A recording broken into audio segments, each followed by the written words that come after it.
neoplasias mieloproliferativas crónicas. ¿Ya? Ese es el grupo que comprende. Voy a iniciar yo. Mi nombre es Romero Ambas Pablo Martín. El contenido del seminario va a ser la leucemia amiloide crónica, policitemia vera, la mielofibrosis y trombocitopenia, que consideraba las neoplasias mieloproliferativas clásicas y dentro de las no clásicas, la leucemia neutrofílica crónica y la leucemia eosinofílica crónica. Entonces, este grupo de enfermedades, vamos a ver que son neoplasias, un cáncer de la médula ósea, donde ¿en qué va a consistir? Va a haber mayor producción de glóbulos rojos, la serie blanca, glóbulos blancos y también o plaquetas. Entonces, en general este grupo de enfermedades van a ser adquiridas, incluso no hereditarias, y van a ser consecuencias de las mutaciones genéticas. Entonces voy a dar inicio con la leucemia amiloide crónica, voy a tratar este tema, también llamada la leucemia granulocítica crónica. En sí va a consistir en el aumento de producción de los glóbulos blancos. Entonces, por su mismo nombre, pues, ¿no? La leucemia granulocítica crónica, que se va a aumentar. Vamos a ver aquí. A ver. Listo. Entonces, para entender esto, es que va a ser causado en sí por una translocación, ¿ya? Cromosómica, el cromosoma 9 y cromosoma 22, ¿ya? Esta translocación, sobre todo en ABL, gen ABL y el gen BCR, ¿ya? Correspondientes, se van a fusionar y van a formar este gen fusión BCR-ABL. También lo que va a comprenderse dentro de él, el cromosoma de Filadelfia, ¿ya? Entonces, ¿qué es lo que va a causar esto?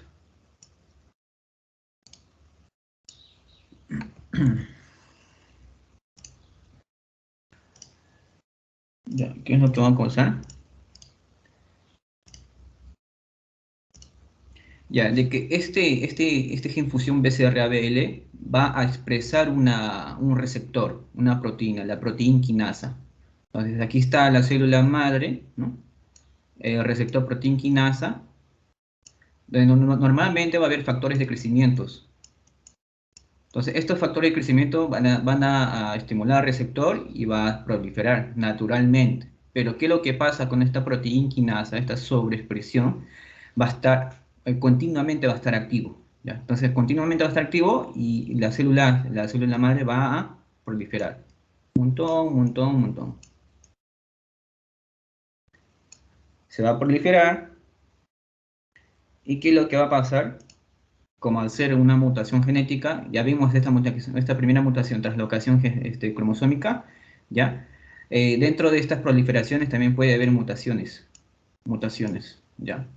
Que en su primer estadio no puede ser que viene a ser su estadio crónico, todavía no se va a expresar los síntomas.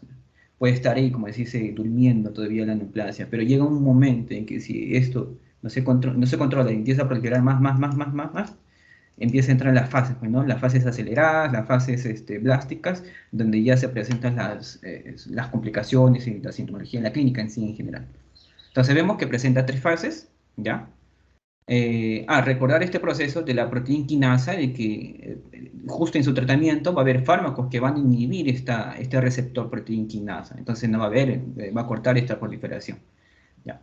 Entonces va a haber tres fases, la fase crónica, ¿ya? Que va a un tiempo de duración de 5 a 6 años, presentándose en que su hiperemia va a estar presente en pacientes mayores de 50 años. Su fase acelerada va a tener un promedio de tiempo de 6 a 9 meses, y la fase blástica, la de mayor, donde se presenta la mayor mortalidad, en tiempo de 3 a 6 meses. ¿Cuáles van a ser las características de estos, probablemente en pacientes de 50 años y en las fases blásticas en pacientes de 60 a 70 años? ¿Ya? A ver, dentro de, de los blastocitos, también en la fase crónica, vamos a ver que se va a presentar un porcentaje de 5%. En la fase acelerada de un 5 a 20% y en la fase blástica mayor a 20% de esta proliferación. Entonces, en la epidemiología se va a presentar en 15-20% en leucemias en adultos. Es muy infrecuente que se presente en infantes. Su incidencia anual va a ser de 2 casos por 100.000 habitantes al año. Y la edad promedio de presentación es a los 50 años, ¿ya? Desde su diagnóstico como su fase crónica, ¿ya? Para recordar. Su clínica va a presentar palidez, astenia, llenura precoz, esplenomegalia. Esto va a ser muy característico, sobre todo en sus fases más avanzadas. La pérdida de peso, síntomas generales, pérdida de ponderal peso, disnea, diplopia, papiledema, hipoacusia, priapismo. Todos estos síntomas, este grupo de síntomas, se van a presentar en sí por el aumento excesivo de la leucocitosis. Entonces, aquí, ¿qué es lo que va a causar como se dice, la clínica, el malestar, ¿no? Los signos y síntomas en el paciente? Va a ser el exceso de leucocitosis. Entonces, vamos a ver que en el tratamiento va a haber dos enfoques en el tratamiento, que más adelante voy a explicar. Vamos a ver que en la clínica, 85% de pacientes son diagnosticados en la fase crónica, ¿ya? Por un examen hemograma. Hasta el 50% de los pacientes son asintomáticos al momento del diagnóstico. Entonces, para el diagnóstico, ¿qué es lo que va a solicitar? Uno, hemograma completo, frotis de sangre periférica, la historia clínica muy importante, antecedentes, el examen clínico, evaluar si el paciente presenta una esplenomegalia. Y los estudios se puede realizar también, de acuerdo a esto, si los resultados, algunos resultados, o hay resultados o sospechas por ejemplo, proliferación leucocitaria, leucocitosis, ¿ya? Entonces se puede realizar los estudios medulares, dentro de ellos aspirados, y también la biopsia medular, citometría de flujo, inmunohistoquímica, y las pruebas moleculares, o la citogenética, que aquí voy a explicar. El frotis de sangre periférica, vamos a ver un mayor aumento, mayor presencia de células leucocitarias. Vemos aquí un linfocito, aquí un neutrófilo, a ver si se ve o no, ya, ya, linfocito, neutrófilo, y aquí también vemos cementarios, neutrófilos cementarios, ya cementados. Ahora aquí, en un campo de mayor aumento, los polimorfonucleados, neutrófilos cementados, bien, los linfocitos. Entonces, eso va a ser las características en el estudio de frotis de sangre periférica. De igual manera, va a ser muy característico el aumento tanto de basófilos, bien, vemos aquí, y de neutrófilos.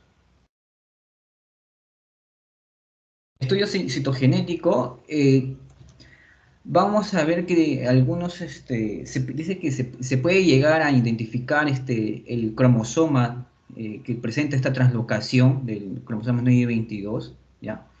Y la presencia de esta translocación va a ser determinante para el diagnóstico en sí de una leucemia mieloide crónica. La ubicación del gen transcrito, el BCR-ABL, este gen fusionado. Pero hay un porcentaje de 1 a 8% de que todavía el cromosoma, hay un cromosoma Filadelfia, este resultado de este estudio sea negativo, ¿ya? Entonces debe seguirse los estudios como, por ejemplo, el índice de fosfatasa leucocitaria. ¿En qué consiste este índice de fosfatasa leucocitaria? Por ejemplo, aquí en la leucemia mieloblástica mieloide crónica, vamos a ver de que va a haber un aumento en sí, va a haber mayor proliferación de células de leucocitos, una leucocitosis muy, muy marcada, incluso más de 100.000, ¿ya? Pero de que no tienen actividad funcional, o sea, son células inmaduras, ¿ya? Es por eso que este grupo de pacientes que tienen leucemia mieloide crónica también padecen muchas infecciones. En cambio, de que una reacción leucemoide, o sea, que van a responder, o sea, el aumento de los leucocitos van a responder, va a ser una respuesta inflamatoria, entonces van a tener una actividad funcional. Esa es una prueba de fosfatasa, consiste en la prueba de la fosfatasa leucocitaria. Puede también ser PCR en sí, pero el PCR, ¿qué es lo que se evalúa acá? Los transcritos, el ARN mensajero.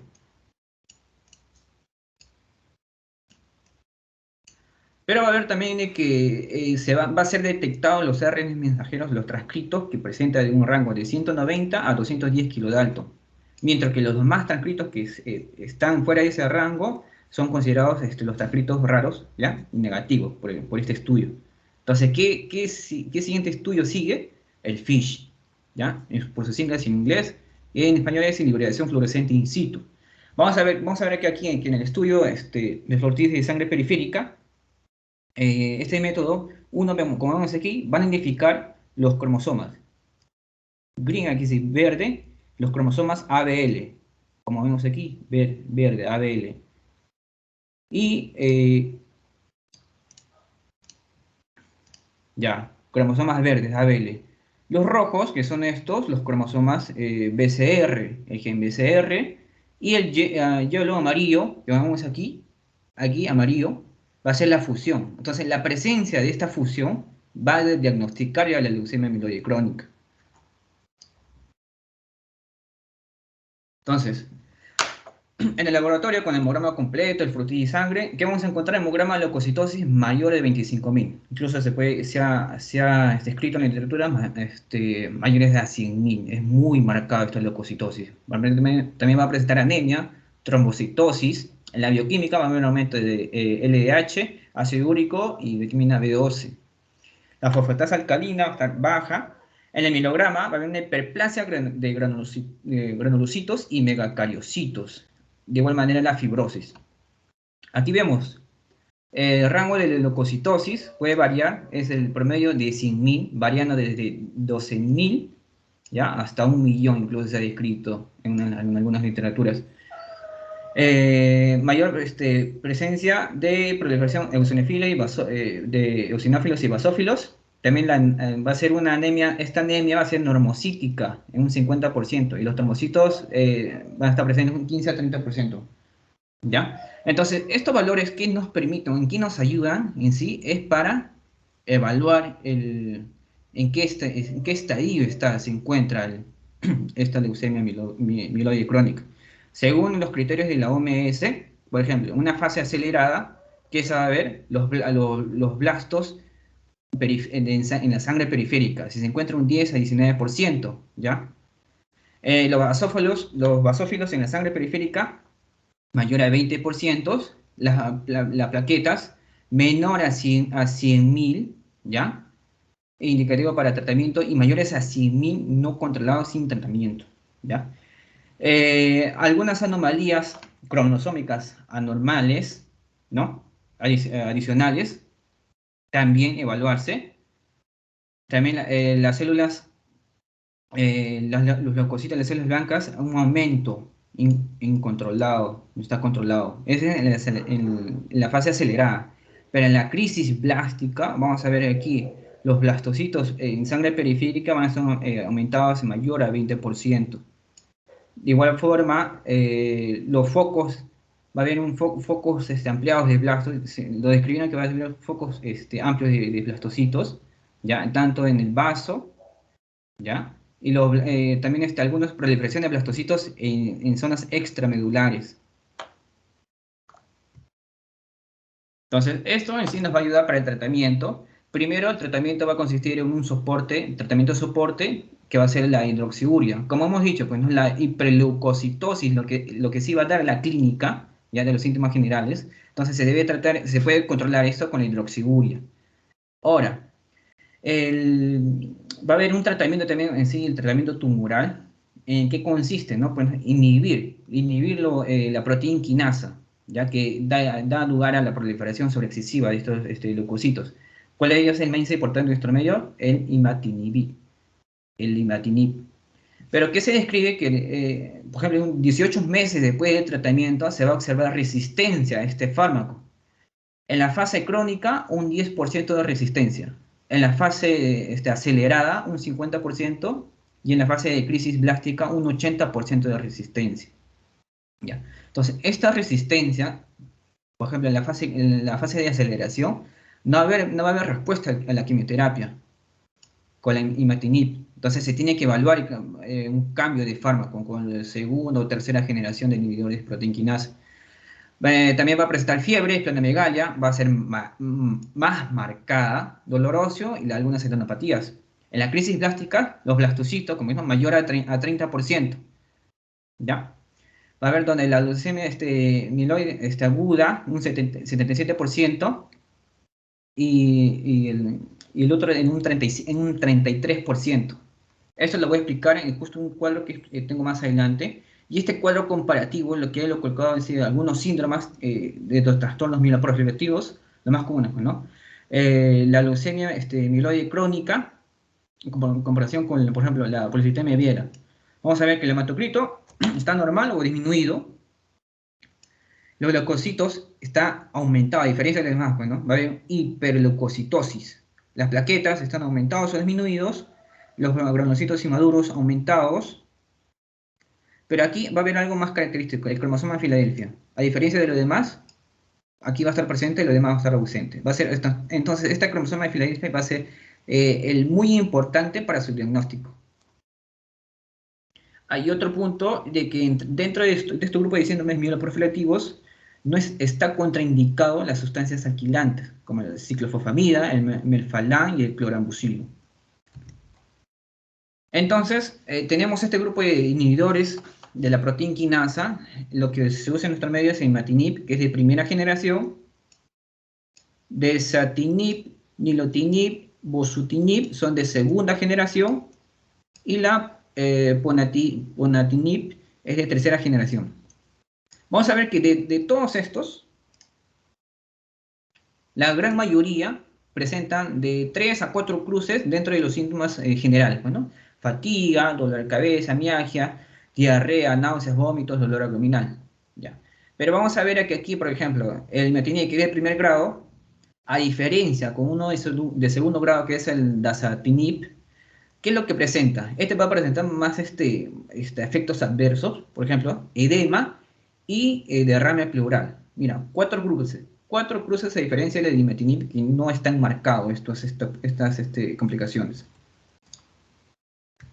Entonces, considerando esta importancia de este grupo de fármacos, vamos a ver aquí el tratamiento, el manejo según el estadio, en la fase que se encuentra. Por ejemplo, en la fase crónica, ¿qué es lo que se tiene que conseguir? Prevenir en sí la progresión, controlar esta proliferación. Entonces, se tiene que iniciar con el fármaco de imatinib, y si es que se tiene que considerar el tratamiento, intensificar el tratamiento porque no responde, porque se esperan mejores resultados, se puede optar por un cambio de fármaco, el ponatinib, que es de tercera generación, o un trasplante de células hematopoyéticas. Cuando vemos si sigue progresando, no responde al tratamiento, pasa a una fase acelerada, algunos pacientes, si se continúa con el imatinib, llegan a responder. Pero si no responden, ¿ya? Se tiene que derivar a un perfil de mutaciones, ¿ya? Para ver si con qué otro fármaco se le puede cambiar. Entonces, si presentan mutaciones, entonces se puede optar por un cambio con un fármaco de segunda generación, que están de estos grupos, de esos tres: dasatinib, nilotinib y bosutinib. ¿Ya? Si pasa a una crisis, a la siguiente fase, que es la crisis blástica, ya optar por un cambio de fármaco. Uno de segunda o tercera generación, mencioné, el perfil de mutaciones, y si es que no responde, si sigue siendo refractario, un trasplante de médula ósea. Ahora, ¿por qué digo el perfil de mutaciones? Porque, por ejemplo, aquí, si presenta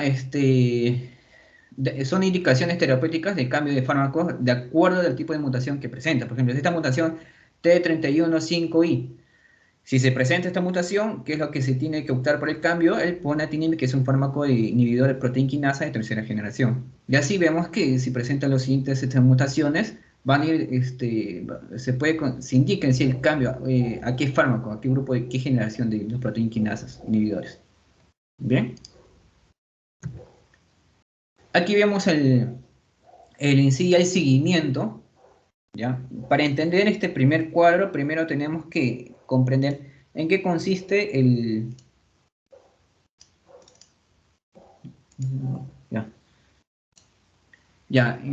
nosotros, ¿cómo podemos definir una respuesta hematológica completa, ¿ya? Después de nuestro tratamiento? En nuestra respuesta hematológica completa, primero, de que los leucocitos deben estar en una concentración menor a 10.000. Los basófilos en su porcentaje menor a 5%. No debe haber células de mielocitos, no debe haber promielocitos, tampoco células mieloblastos. Y en el cuento plaquetario debe ser menor a 450.000. ¿ya? Y también en el examen clínico, ¿ya? Que no se debe de palpar la esplenomegalia, el vaso, no se debe de palpar.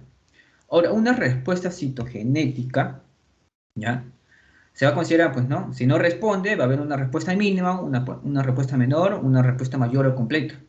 Si no responde, es porque el porcentaje de las células, estas células, este, de estas células que presenta este cromosoma de Filadelfia, se presenta un mayor al 95%, es porque no ha respondido al tratamiento. Si hay una respuesta mínima, se encuentra estas células Filadelfia en un porcentaje de 66 al 95%. Una respuesta menor en un porcentaje de 36 al 65%. Y una respuesta mayor es cuando no hay en sí estas células Filadelfia o se encuentra un porcentaje menor a 1%, ¿ya? Todo esto se va a llevar a cabo, ¿cómo se determina esto? Por el FISH, por el estudio FISH que les había mostrado. Entonces, entendiendo eso sobre las respuestas hematológicas completas, la evaluación va a ser primero a los 3 meses, después a los 6 meses y el otro a los 12 meses. A los primeros 3 meses, por ejemplo, vemos esto como semáforos, rojo, amarillo y verde.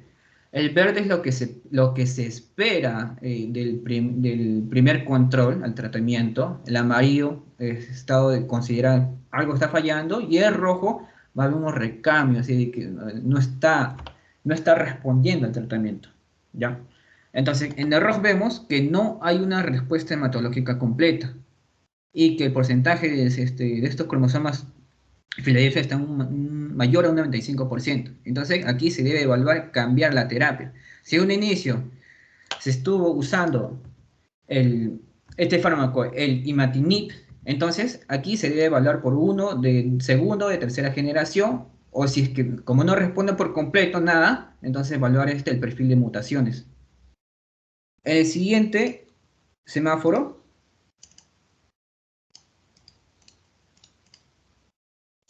¿ya? Amarillo, que la concentración de este gen BCR-ABL mayor a 10%, ¿ya? Considerar también el cambio de terapia o monitorear más, llevar un control más estricto, pero aquí lo que consideren sí es un cambio de terapia. Pero en el primer control de los 3 meses, este resultado, un BCR-ABL menor a 10%, es aceptable, es lo esperado. De igual forma, la concentración de las cromosomas de Filadelfia menor a 35%, también es lo esperado. A los 6 meses vamos a ver que esta concentración debe ser del gen BCR-ABL debe ser menor al 1%. Y el cromosoma de Filadelfia casi no he detectado. ¿Ya? ¿Esto qué significa? Que se está llevando bien la terapia, está respondiendo muy bien y que se debe continuar con la terapia. A los 12 meses, esta concentración del gen BCR-ABL, ¿ya? Que va a expresar ese receptor proteína quinasa, debe estar menor a 0,1%. Entonces vemos que a los 3 meses el BCR-ABL menor a 10%, 6 meses menor a 1% y a los 12 meses menor a 0,1%. Estas son algunas cifras referenciales para llevar el control y seguimiento de la terapia y cómo va a responder el paciente. Bien, eso es todo por mi parte en cuestión de la leucemia amiloide crónica, doctora.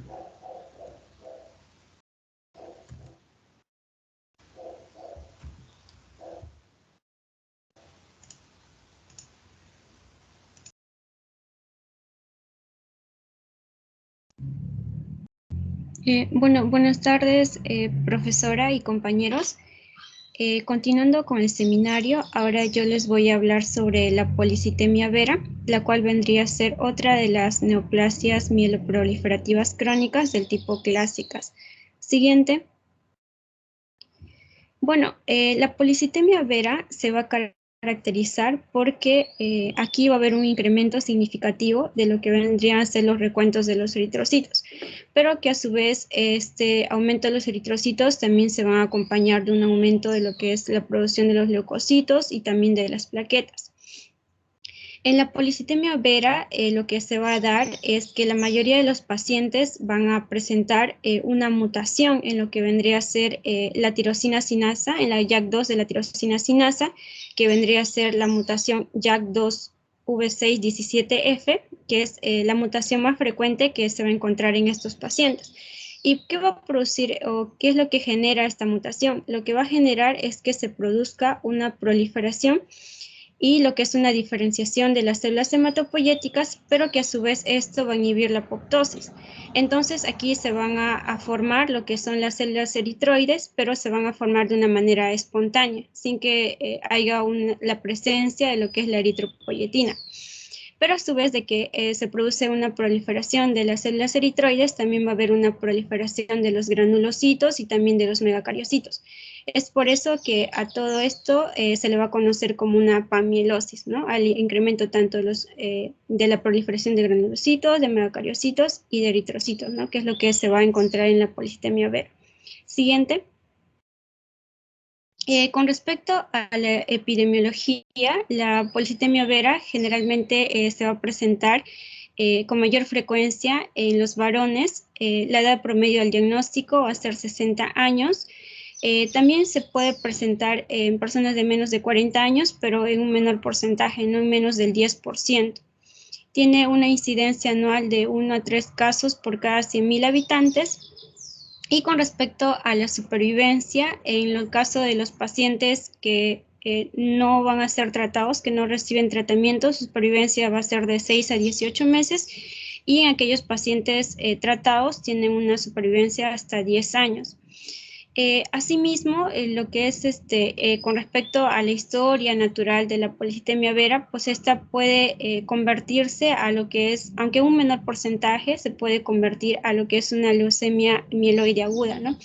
Que en general se dice que en un promedio de 55 meses puede hacer esta conversión, ¿no? Pero, como dije, es en un porcentaje pequeño. Siguiente. Con respecto a la clínica, la policitemia vera se va a presentar en un proceso que va a ser trifásico, ¿no? En 3 fases. La primera fase va a ser la fase prodrómica, o también le conocen como prepolicitémica. Y luego está, bueno, la segunda fase, que va a ser la fase policitémica, y la tercera fase, que va a ser la fase gastada o de fibrosis postpolicitémica, ¿no? En la primera fase, en la fase prodrómica, o prepolicitémica, lo que vamos aquí, los pacientes van a ser asintomáticos, ¿no? Y generalmente aquí puede ya presentarse lo que es un incremento tanto de lo que es la hemoglobina o del volumen de las células rojas, pero que todavía no es suficientemente elevado, ¿no? Para nosotros poder hacer un diagnóstico. Siguiente. Luego, en cambio, en la fase ya policitémica, aquí sí ya se va a dar todo lo que son las manifestaciones clínicas, ¿no? Porque ya va a haber un incremento más marcado de lo que vendría a ser de la hemoglobina. Y lo que vamos a encontrar aquí es la rubicundez cutánea o mucosa. También vamos a ver lo que es la cefalea, los acúfenos, mareas, parestesias. También el paciente va a presentar trastornos neurológicos, ya que por este incremento de la hemoglobina lo que se va a producir es una viscosidad de la sangre, ¿no? También el paciente puede presentar trombosis, las hemorragias, y también está asociado a lo que es un hipermetabolismo, ¿no? En lo cual esto se va a manifestar con una disminución del peso del paciente, también con la sudoración nocturna. También hay presencia de la hipersensibilidad ósea, también hay prurito, ya que va a haber un incremento de lo que son los basófilos, ¿no? Por eso el paciente va a presentar prurito. Y generalmente este prurito se va a empeorar en baños calientes. También ahí se incrementa lo que es la presión arterial por esta hiperviscosidad de la sangre que se va a presentar en los pacientes. También hay las visceromegalias, ¿no? Se va a presentar con esplenomegalia hasta en un 75% de los casos, y también hay hepatomegalia hasta en un 40%. Siguiente.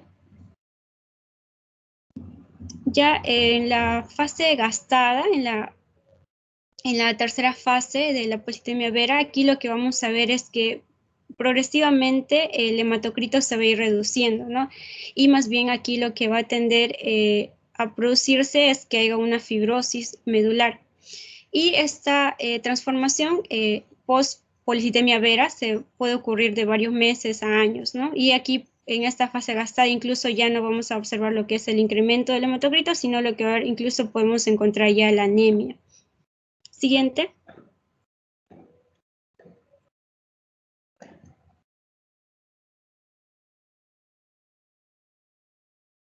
Siguiente. Ahí está. Ya, ahora con respecto al diagnóstico en los exámenes de laboratorio, ¿qué es lo que vamos a encontrar? En el caso del hemograma de sangre periférica, aquí va a haber, lo que vamos a encontrar es el incremento de los eritrocitos, del recuento de los eritrocitos, también va a haber aumento de lo que es la concentración de la hemoglobina y del hematocrito. También va a haber la trombocitosis, ¿no? Aquí se va a encontrar incrementado mayor de 400.000, hasta en un 60% de los pacientes. También van a estar alterados, ¿no? Tanto la función, el tamaño y la forma de las plaquetas. También encontramos leucocitosis, generalmente sobre todo a expensas del aumento de los neutrófilos, ¿no? Y también aquí lo que encontramos es el incremento de la fosfatasa alcalina leucocitaria.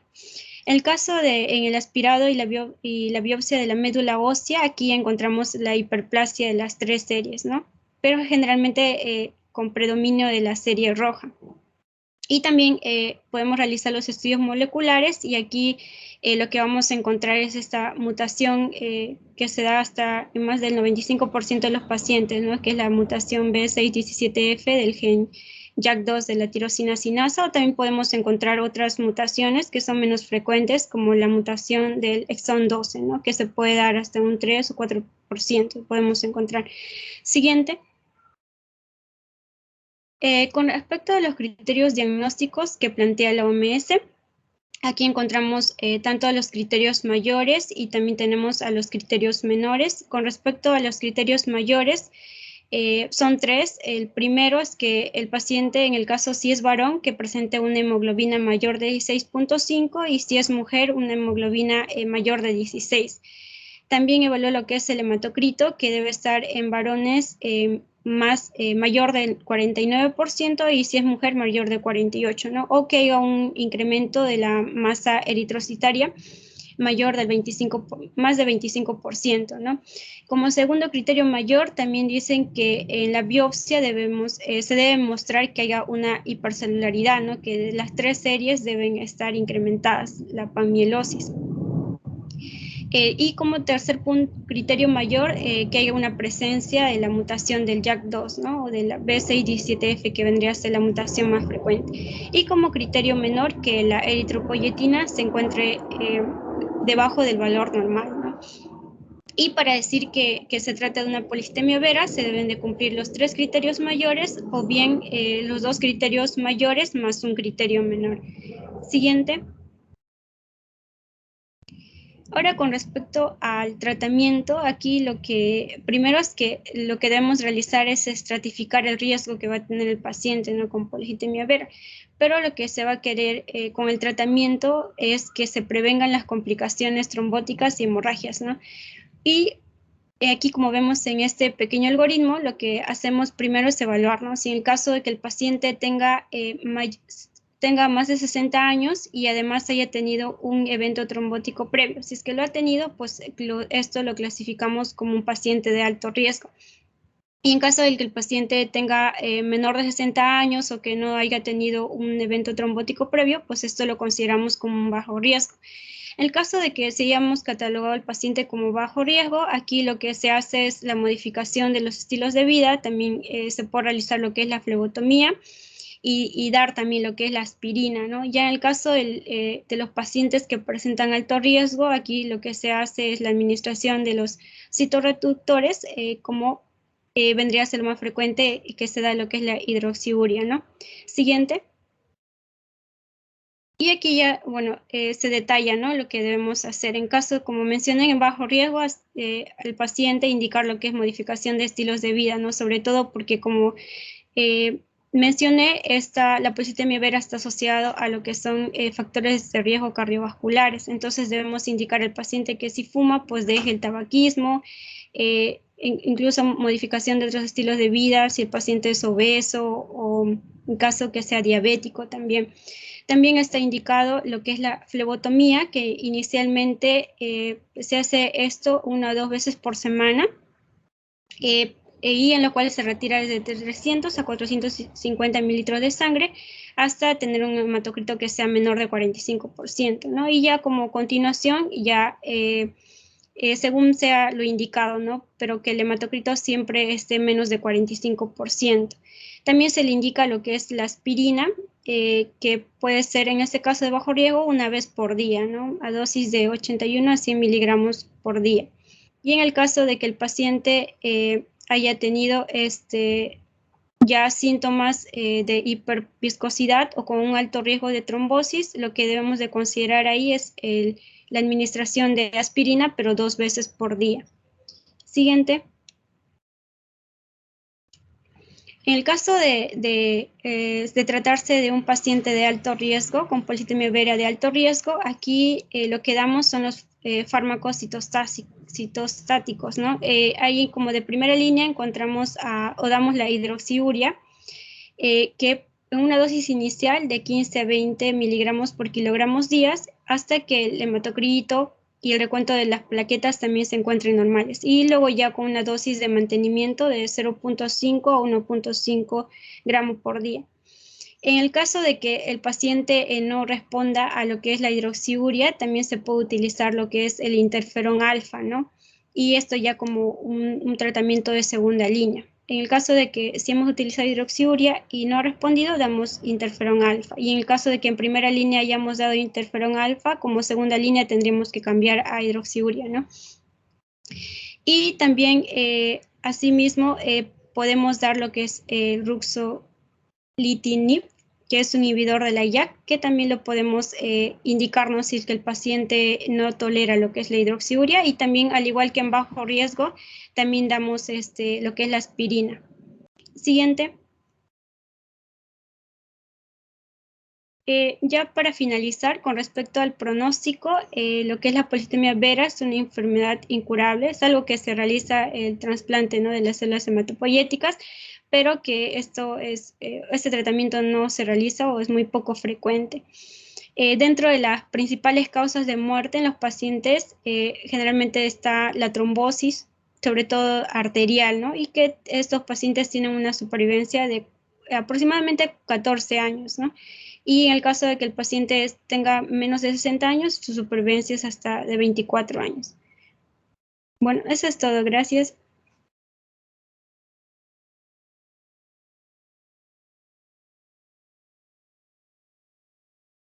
Continúa, ¿no, Está doctora? bien, continúen.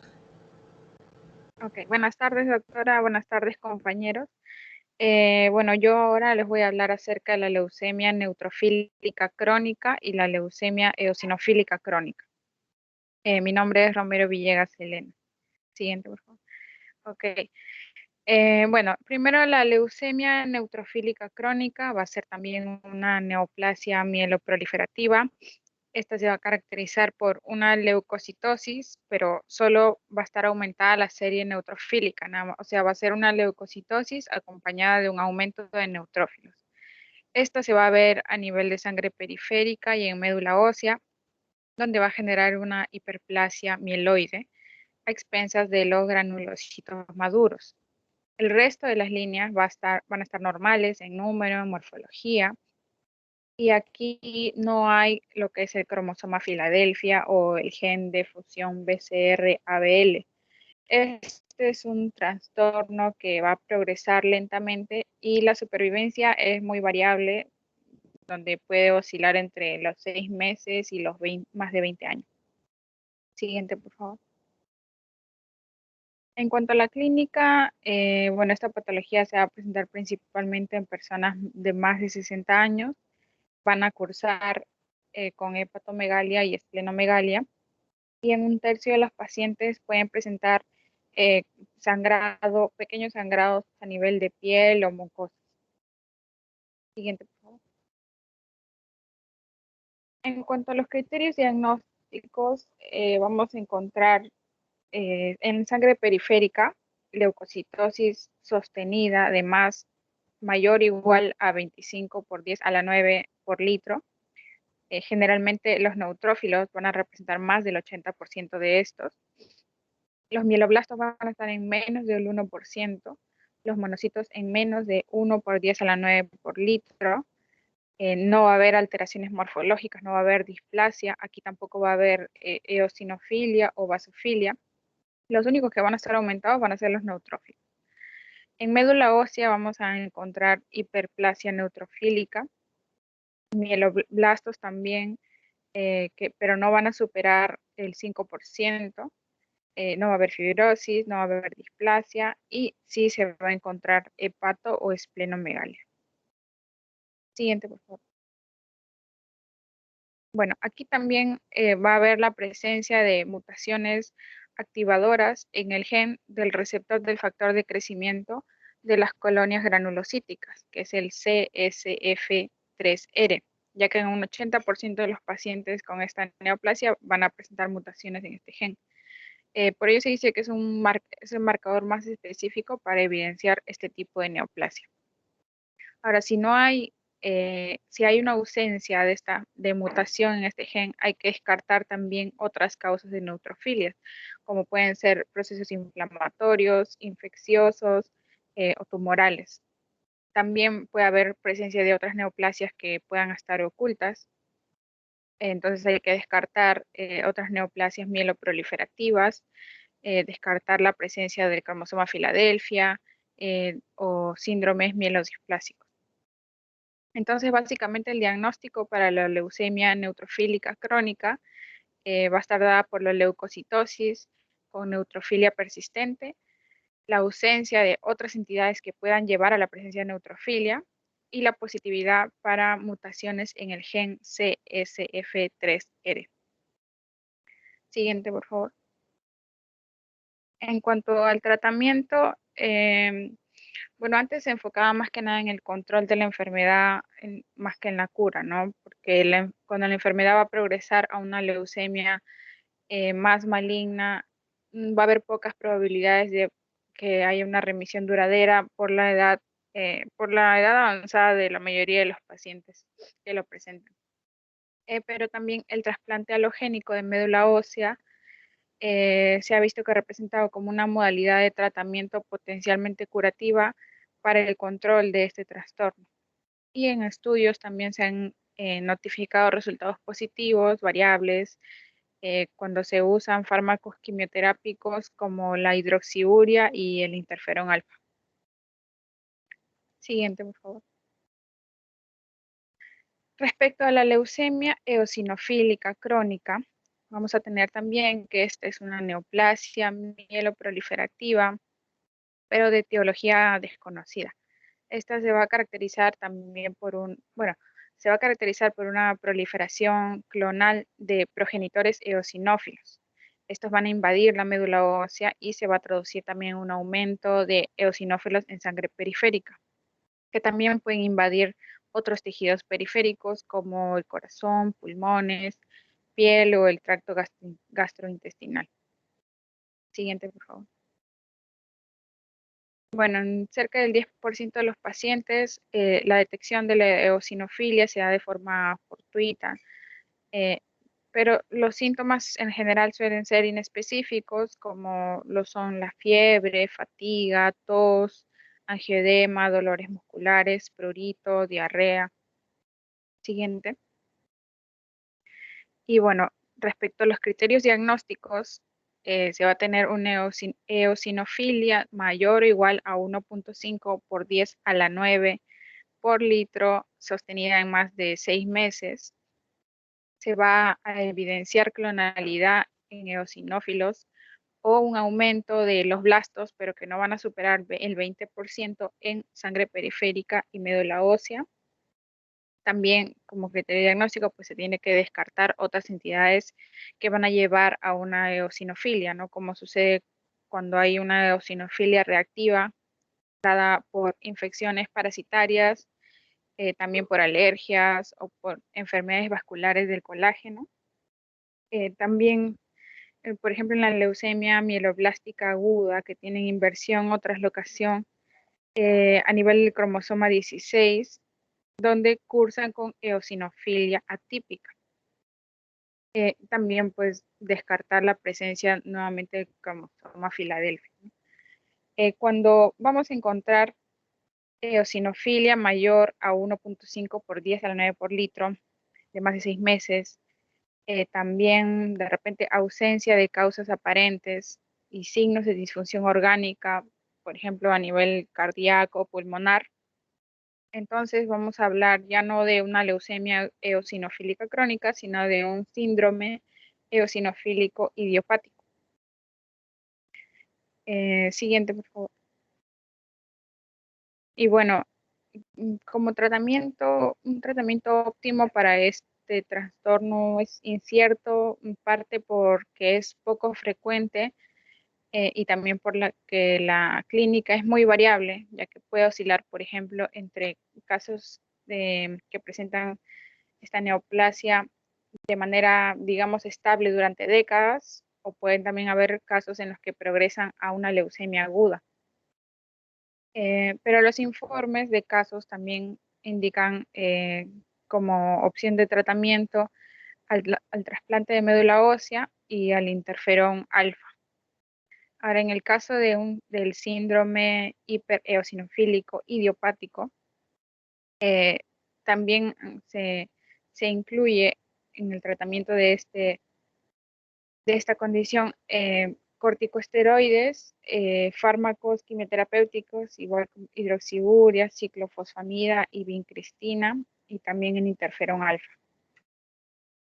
Siguiente. Bueno, eso es todo por mi parte.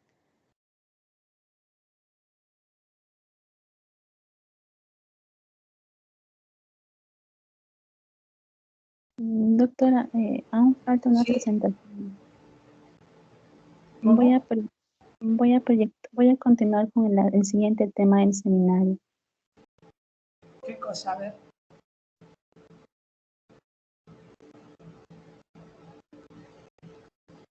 No te he escuchado bien. Lo último. Sí, doctora, una compañera más, falta Como decías, continuar una compañera. voy a comentar, decías, vas a compartir. Va a compartir mi compañera. Ok. Ujú. Ya está bien. Disculpen, ¿se me puede ver mi presentación? Rosas Vizcardo. Sí, doctora. Ok. Ya para finalizar la exposición de los seminarios, en mi caso me tocó tratar acerca de la trombocitopenia esencial y también mencionaré acerca de la mielofibrosis idiopática, ¿no? Que van a encontrarse englobados dentro de las neoplasias mieloproliferativas crónicas, pero su presentación va a ser de forma menos frecuente comparado con las demás. En cuanto a la trombocitopenia esencial,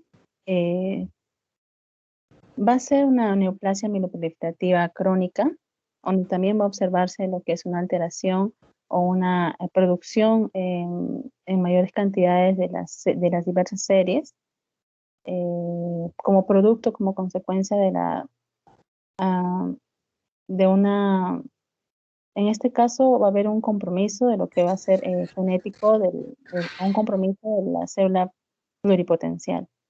Principalmente la trombocitemia esencial se va a caracterizar por la hiperplasia megacariocítica, donde se va a observar un aumento tanto en el tamaño y en el número, en este caso el número de los megacarocitos en la médula ósea y aumento del número de plaquetas en la sangre periférica. En cuanto a la clínica se va a manifestar o va a presentarse de forma progresiva. Recordar que el número de plaquetas no va a afectar o no va a comprometer o no va a influir en la gravedad de las complicaciones trombóticas que pueda presentar el paciente. El paciente, hay dos presentaciones. La primera presentación puede ser asintomático, casi se observa esto en la mitad de los pacientes con trombocitosis, trombocitemia esencial, y que se puede incluso encontrar de forma ocasional. Sin embargo, en los pacientes que ya tienen síntomas, los más frecuentes va a observarse lo que es una trombosis y una hemorragia. Incluso puede haber una trombosis en diferentes sistemas, tanto en el sistema nervioso central, en el corazón, en el sistema vascular periférico, siendo su principal presentación la eritromelalgia, en la cual se va a observar se va a producir una oclusión de los vasos sanguíneos a nivel de las partes, en las zonas distales del cuerpo humano, como son manos, pies o dedos, y que se va a caracterizar por lo que es un calor, un enrojecimiento de la extremidad y un dolor urente.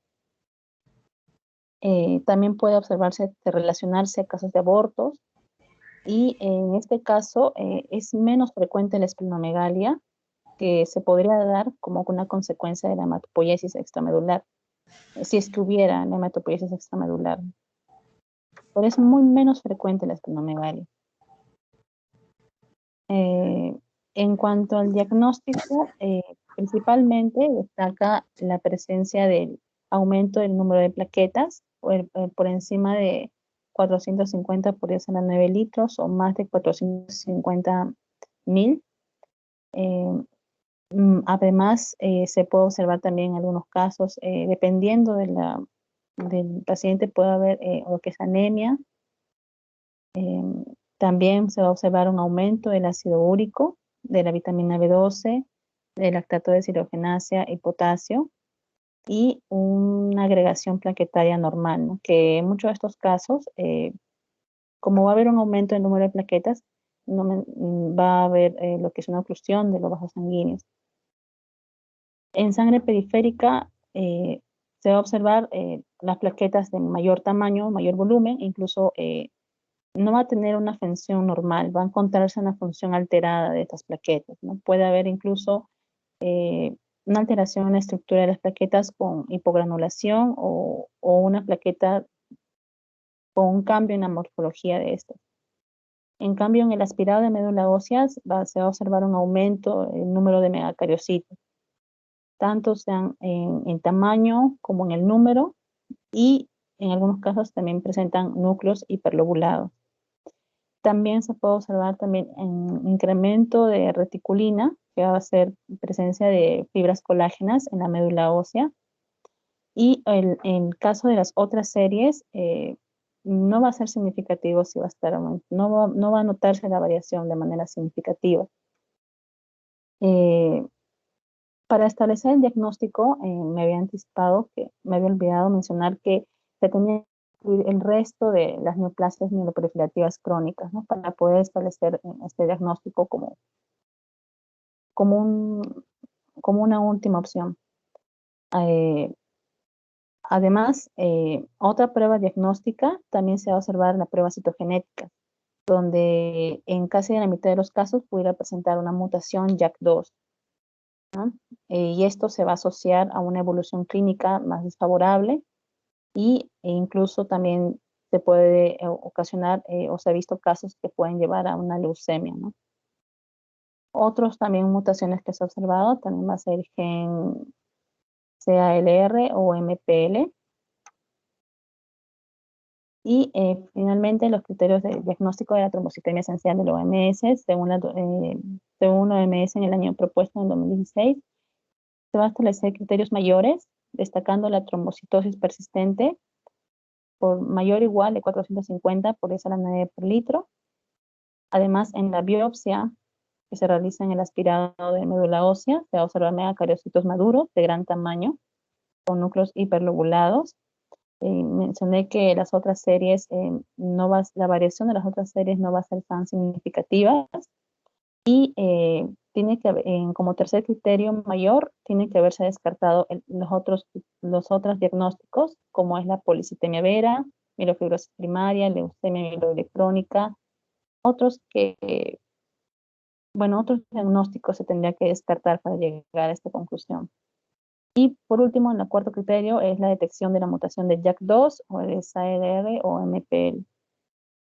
Y por último, el criterio menor se va a observar la presencia de un marcador clonal o la evidencia o ausencia de evidencia de trombocitosis reactiva, que va a haber un aumento del número de plaquetas como una forma de reacción en el cuerpo. Principalmente para establecer criterios diagnósticos se tiene que cumplir los 4 criterios mayores o los tres primeros criterios mayores más un criterio menor. En cuanto al tratamiento, va a depender de la gravedad o el grado de estratificación del paciente, el grado de riesgo que pueda presentar. Se considera un paciente de bajo riesgo a un paciente que tenga una edad de menos de 60 años y que no presente un problema cardiovascular. En un paciente de categoría de mediano riesgo, aquellos que presentan un riesgo cardiovascular importante, y un alto riesgo si ya tiene una edad de mayor de 60 y un evento cardiovascular previo, o incluso también antecedentes de hemorragias o plaquetas superiores a 1.500.000 por microlitro. Si el paciente presentase un bajo riesgo o fuera menor de 60 años y no tuviera un compromiso vascular, se menciona que no requeriría un tratamiento, a excepción de que hubiera una mutación tipo JAK2 en la cual se podría administrar ácido acetilsalicílico. En cambio, si el paciente ya fuera un paciente de alto riesgo, ya se podría iniciar con el tratamiento mielosupresor, con el objetivo de reducir el número de plaquetas, ¿no? a menos de 450.000. Entre ellos va a estar principalmente, como primera elección, la hidroxiuria, que va a ser un citostático, y se puede acompañar también del ácido acetilsalicílico y se puede optar por otros medicamentos como el interferón alfa, iranagrelida y busulfán, de acuerdo al tipo al paciente, a los antecedentes que puedan presentar. A lo que menciono es que, por ejemplo, en primer lugar, la hidroxiuria va a ser el tratamiento de elección actual de los prostáticos. Se ha observado también que presenta un cierto riesgo leucemógeno, que va a contribuir a que evolucione a una leucemia. En otros casos también se puede acompañar de ácido acetilsalicílico, a excepción de un caso de trombocitosis extrema, porque podría haber un riesgo de sangrado. Es que en la enfermedad podría cursar tanto con hemorragias como con trombosis, ¿no? Se desconoce mucho la razón, pero va a circular tanto, va a presentar como clínica estos dos. Por eso es que ya en una trombocitosis extrema se prefiere ya no dar este medicamento. El anagrelide también es otra opción cuando se tiene un paciente refractario o no tolera lo que es la hidroxiuria. Sin embargo, tiene un efecto adverso que afecta a lo que es al corazón, cardiotóxico. Y otra opción es el interferón alfa, que se puede usar, se utiliza también como una forma también de controlar los niveles de plaquetas, pero a diferencia del anterior, de hidroxiuria tendría un efecto leucemógeno. Y se indica, en pacientes jóvenes como una elección. Otra opción también, pero ya no sería como un tratamiento mielosupresor, va a ser los antiagregantes plaquetarios, pero ya sería como un objetivo de reducir la incidencia de trombosis, ¿no? Para evitar el riesgo de trombosis, ¿no? Y en estos casos sí no se recomienda la esplenectomía porque se ha asociado al aumento de trombocitosis, lo que vendría a ser en este caso trombocitosis reactiva. La evolución de estos pacientes va a tener una evolución, se menciona que la literatura que podría vivir 20 años. En pacientes con menos de 60 años se menciona una supervivencia de 23 años. Se ha observado en algunos casos que puede evolucionar tanto a leucemia aguda. Algunos se menciona por el tipo de medicamento que recibe. Y en otros casos también podría evolucionar a una mielofibrosis. Y por último, para terminar el seminario, mencionaré acerca de la mielofibrosis con metaplasia mieloide o más conocida como la mielofibrosis idiopática, que se va a caracterizar por una panmielopatía clonal, va a verse comprometido las series mieloide y lifoide, pero se va a caracterizar por lo que es una mielofibrosis reactiva. Va a observarse lo que es una presencia, una fibrosis en la médula ósea, una hematopoiesis extramedular que se va a observar como consecuencia de la fibrosis. También va a haber células inmaduras en la sangre periférica y si progresa la enfermedad puede llevar a una pancitopenia. La etiología se desconoce y se suele presentar en pacientes con edad media. Y esta última es una de las neoplasias más raras de todas las neoplasias mieloproliferativas que mencionaron mis compañeros. En cuanto a la fisiopatología, como mencioné, no se conoce la causa, pero se ha observado que existe una proliferación de los megacariocitos en la médula ósea. Cuando estos megacariocitos fallecen, va a activarse una serie de sustancias, tanto sustancias inflamatorias como sustancias que van a favorecer la formación de la fibrosis. Tanto los factores estimuladores de fibroblastos como sustancias que van a impedir la degradación del tejido conjuntivo, lo que va a llevar a una formación de la fibrosis en la médula ósea, conocido como mielofibrosis, y esto a largo plazo se menciona que podría desplazar el resto de células precursoras hacia otros tejidos, como que es hígado, vaso, en el cual a partir de ahí iniciaría una nueva hematopoiesis. Sin embargo, a largo plazo, estas células que se van a formar, las células sanguíneas que se van a formar van a ser inmaduras. Y de forma general se observaría como una pancitopenia, eso se evidenciaría en un examen de sangre. En la clínica se menciona que hay una tercera parte de los pacientes que no va a presentar síntomas.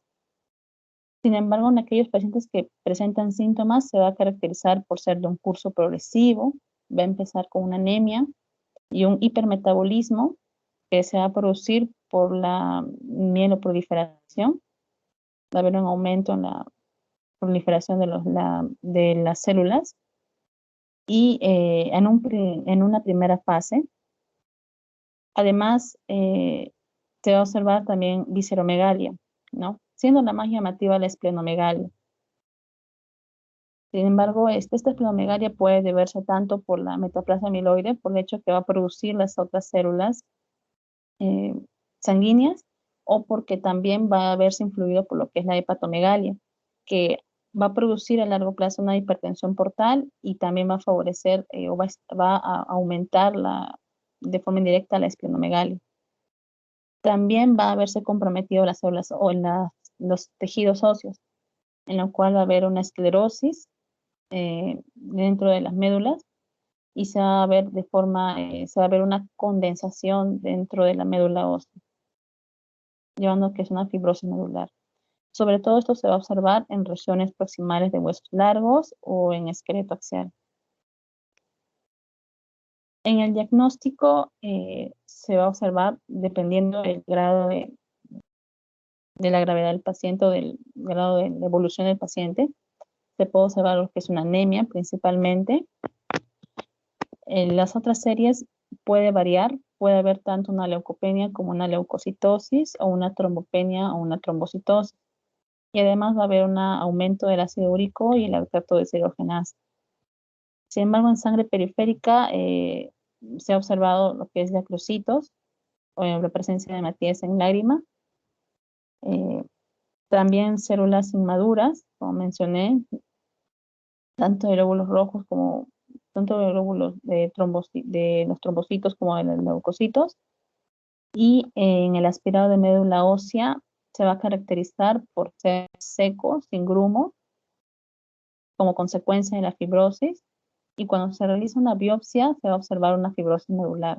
Se van a observar la presencia de fibras colágenas y reticulínicas.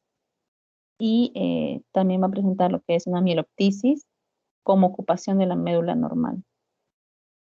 También se ha observado que podría encontrarse también mutaciones genéticas, tanto en los cromosomas 7, 8 y 9, siendo lo más también se ha observado en el 13, en el brazo Q, el 20 del brazo Q y en el cromosoma 8. En cuanto al criterio diagnóstico planteado por la OMS, dentro de los criterios mayores va a observarse lo que es una proliferación tanto de los megacariocitos y con características típicas, acompañado de la fibrosis reticulocíntica que se observa en la médula ósea. Y también va a haber una proliferación de las células medulares. Bueno, eso va a depender de la fase. Y también una proliferación granulocítica y descenso de la eritropoiesis. Como segundo criterio, tienen que verse descartado el resto de otros posibles diagnósticos que puedan cursar con los exámenes similares y la presencia del JAK2 también. Y entre los criterios menores se va a observar lo que es la leucoeritroblastosis, el aumento de la lactatodesoxigenasa sérica, la anemia, la esplenomegalia palpable, que va a ser muy llamativa, bueno, sí va a ser muy llamativa, y la leucocitosis mayor de 11 por 10 a la 9. Para llegar al diagnóstico, se tienen que cumplir 3 criterios mayores más un criterio menor. Así. Y en el diagnóstico diferencial, como mencioné, se tenía que descartar otros diagnósticos. Los más frecuentes serían las leucemias agudas megacarioblásticas, las tricoleucemias o leucocitos en forma de células peludas, o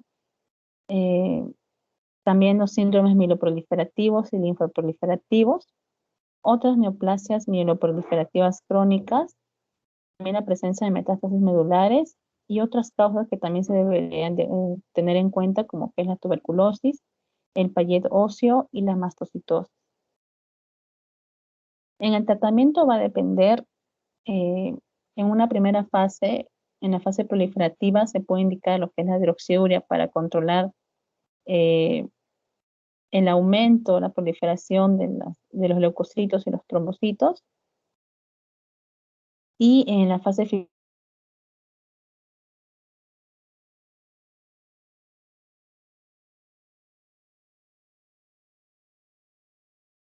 en esta fase, si es que hubiera pancitopenia, ya no se usaría la hidroxiuria. Y otro medicamento que también se puede acompañar va a ser algunos corticoides, algunos otros inmunomoduladores, como el danazol, talidomida o lenalidomida. Pero en sí el tratamiento definitivo va a ser el trasplante de médula ósea, ¿no? Sobre todo el trasplante halogénico. Y como un tratamiento de soporte, en caso no hubiera trasplante de médula ósea, además de los tratamientos inmunomoduladores y corticoides, se puede optar por las transfusiones periódicas y se puede usar también la esplenectomía, ¿no? Si es que hubiera una de un importante tamaño. El pronóstico se menciona que tendría una supervivencia de 6 años, siendo las causas más frecuentes de muertes las infecciones, las hemorragias y los accidentes vasculares. Y se ha observado también que en algunos casos puede evolucionar a leucemia. Se ha visto también que hay factores de mal pronóstico que pueden influir en la enfermedad, como es el síndrome constitucional del paciente, si presenta una hemoglobina menos de 10 gramos por decilitro, una leucopenia o una leucocitosis intensa, la presencia de blastos también mayor o igual de 1 o anomalías genéticas. Más que nada, bueno, para llegar al diagnóstico de estas enfermedades tendría que descartar el resto de patologías, ¿no? Eso sería toda mi presentación, doctora.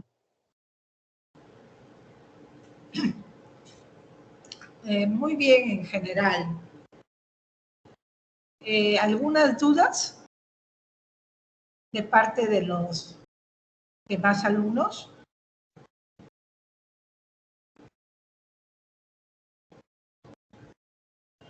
Leucemia mieloide crónica ha estado bastante extenso y creo que bastante completo también. Así que en ese sentido no voy a hacer un mayor comentario. Voy a hacer algunas preguntas por lo pronto, cuando muchas de estas entidades son raras. De hecho, la más frecuente de todas es la policitemia vera. Y la policitemia vera no siempre es severa.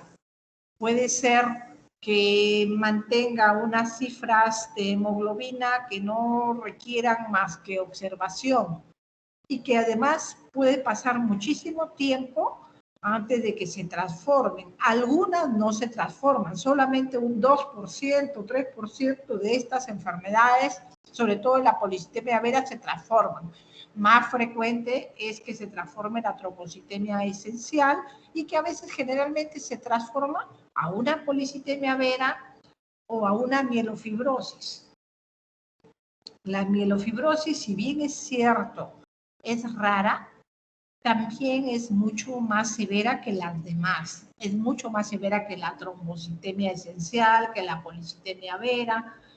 Y esta tiene, cuando da, a veces no necesita ni siquiera transformarse en una leucemia aguda, porque solo como mielofibrosis ya está dando tantas complicaciones, tiene tanto requerimiento transfusional que el paciente se complica, se infecta y fallece. No se aconseja la esplenectomía en ninguno de los casos, porque básicamente crece a efecto justamente de esa proliferación. Y mientras la proliferación persista, va a haber otro órgano blanco. Y en este caso, por ser órganos del retículo endotelio, el riñón, el hígado, van a ser los que van a sufrir las consecuencias. Así que en general no se aconseja mucho la esplenectomía. Es cierto que a veces puede crecer muy grande. También otra de las armas que se utilizaba era la radioterapia, pero se ve que puede causar daño a nivel del colon. Entonces lo que se hace es dar con acelerador lineal un poco de radioterapia para que sea preservando las zonas más lábiles. Respecto a la leucemia eosinofílica crónica, aparte de que es una entidad bastante rara, también es importante el diagnóstico diferencial con el síndrome hipereosinofílico. Y básicamente el síndrome hipereosinofílico no constituye en su parte inicial ninguna gravedad ni severidad. Tan es así que se puede controlar con inhibidores de la tirosina quinasa, a pesar de que no es un Filadelfia positivo. Pero además de eso, en su fase evolutiva de hipereosinofilia sistémica, compromete otros órganos, el corazón, el pulmón, y puede terminar transformándose en una leucemia aguda, cosa que no sucede con la leucemia eosinofílica crónica, ¿no? Entonces, básicamente, los tratamientos también son un poquito diferentes. Muchas de estas patologías son observar, esperar para dar el tratamiento. El principal tratamiento que se da en la mayoría de los casos es hidroxiuria, porque es un mielosupresor, pero dependiendo de la evolución de los casos puede ir variando. Como repito, en leucemia amiloide crónica no voy a comentar, su compañero lo hizo exhaustivamente y puso todos los ITK que habían disponibles en el mercado nacional. ¿Qué respecto a trasplante? De hecho, es bueno el trasplante cuando las enfermedades se presentan en pacientes menores de 50 años y que la enfermedad sea severa. Pero si es que la enfermedad es leve, pues simplemente se observa. Todas estas enfermedades no son curables, así que el trasplante halogénico tampoco es que funciona muy bien. Simplemente que si le da una de estas enfermedades extrañamente a alguien que sea de 20 años o de 25 años, su sobrevida va a ser muy corta y por eso es que se corre el riesgo de hacerle un trasplante halogénico.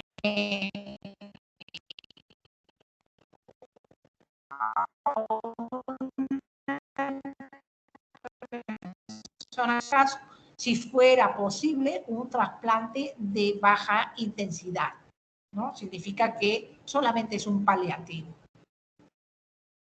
La leucemia neutrofílica crónica es la más rara de todas. De hecho, no es la mielofibrosis, es la leucemia neutrofílica crónica. Es una enfermedad en que todos los neutrófilos parecen maduros, no tiene Filadelfia, es diferente de la leucemia mieloide crónica. Tiene otras alteraciones cromosómicas, tiene otro comportamiento, no tiene precursores en la sangre periférica, es extremadamente rara, incurable. La única ventaja es que dura, es indolente y dura bastante tiempo sin que se vuelva algo severo. Sí se puede transformar en una leucemia aguda. De hecho, ahora mismo tenemos una paciente con esa patología transformada a una leucemia aguda y es una paciente joven.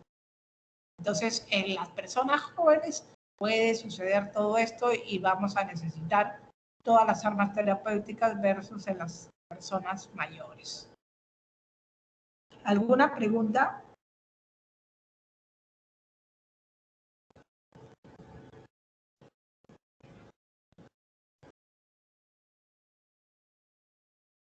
De hecho, entonces, ahora estamos terminando ya este seminario y solamente les queda concluir las clases sobre coagulopatías con la doctora Nancy y me parece que mieloma múltiple con la doctora Del Villar.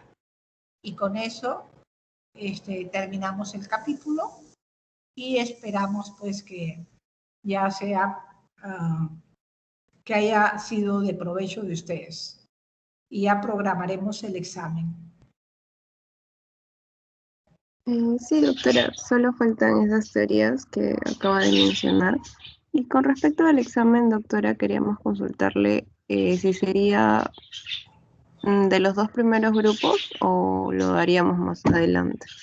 Los dos grupos, sí, se juntaría el primero y el segundo grupo. Ya, entonces la fecha, doctora, como mencionó, ¿se puede coordinar dentro de los siguientes días, por favor, para ver, Sí, claro que sí. para que no se cruce con otros exámenes, por favor? Claro que sí, se va a coordinar y bueno, y para su rotación a dermato, ya ustedes no sé cuándo la van a hacer porque depende de eso para que las doctoras de una vez programen sus teorías. La doctora Del Villar y la doctora Loaiza. ¿Cuándo va a ser su rotación a dermato? ¿El jueves? Ajá, sí, doctora. Ya, entonces mañana y pasado tiene que ser obligadamente su clase con las doctoras. Sí, ya lo hemos coordinado con las doctoras. Ok, Está entonces aprobado. así quedamos. Y vamos a seguir ya con Rosemary la coordinación. Ya, perfecto, doctora. Entonces, Listo. le estoy consultando la fecha más adelante, en estos días. Ok, Ya. hasta luego. Chao. Gracias, doctora. Hasta luego. Muchas gracias. Gracias, doctora. Hasta luego.